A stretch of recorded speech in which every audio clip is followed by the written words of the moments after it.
I would like to thank the American Heart Association for making me the 2020 recipient of the Watkins Saunders Award. The American Heart Association is easily my favorite organization. Ever since I became a cardiologist, I have volunteered with the AHA. And I believe it's not just what I know the AHA does for so many millions of other people, but I've always felt as if it has made me a better cardiologist and perhaps even a better person. It is even more exciting to receive this award because I know it is named after two of my favorite people, Doctors Levi Watkins and Elijah Saunders. The word that comes to mind when I think about these two men is pioneer. And I'll share just a couple of stories with you to illustrate just how pioneering these gentlemen were. My favorite story about Levi Watkins goes back to a day when I had the opportunity to interview him on the radio. His real claim to fame as a scientist was that Dr. Watkins was the first surgeon to implant an implantable defibrillator in a human being. And I asked him, so, Dr. Watkins, when you and Dr. Morowski first proposed implanting defibrillators in people, isn't it true that many of your colleagues perhaps thought that you were crazy? Levi, in a way that only Levi can, sat bolt upright in his chair, leaned forward, and said to me, thought we were crazy? They wrote that we were crazy. They wrote it in their articles and journals.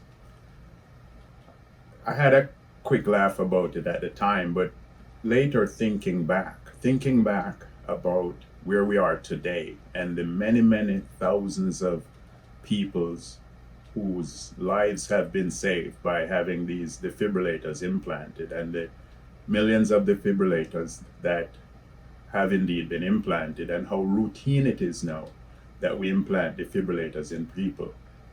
To have your colleagues write openly their belief that, as we put it at the time, that you're crazy, really defines what a pioneer is. A man who essentially breaks through a barrier that previously was thought to be unbreakable.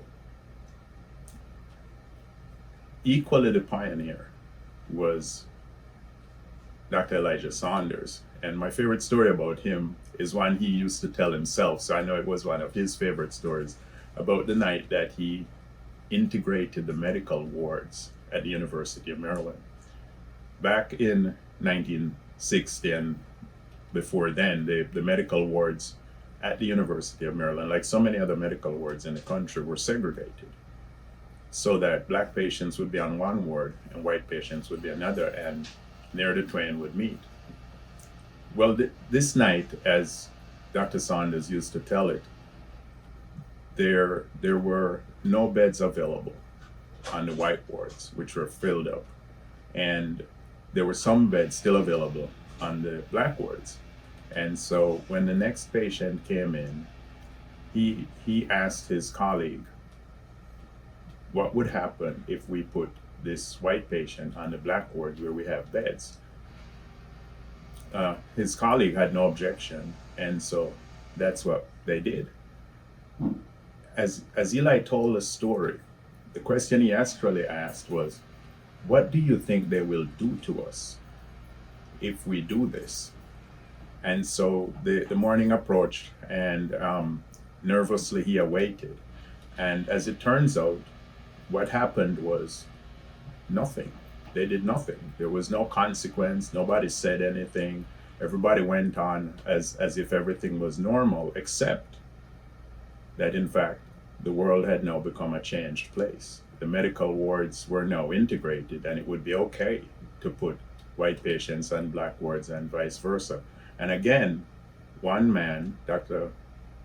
Eli Saunders, had broken through a barrier that previously nobody had thought could be moved. And so both of these guys, I think, are absolute pioneers, and I feel lucky to have known them over the years, to have worked with them, and ultimately to have become friends with both of them. And I miss them.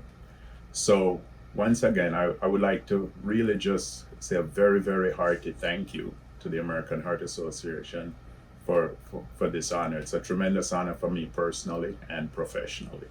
Thank you.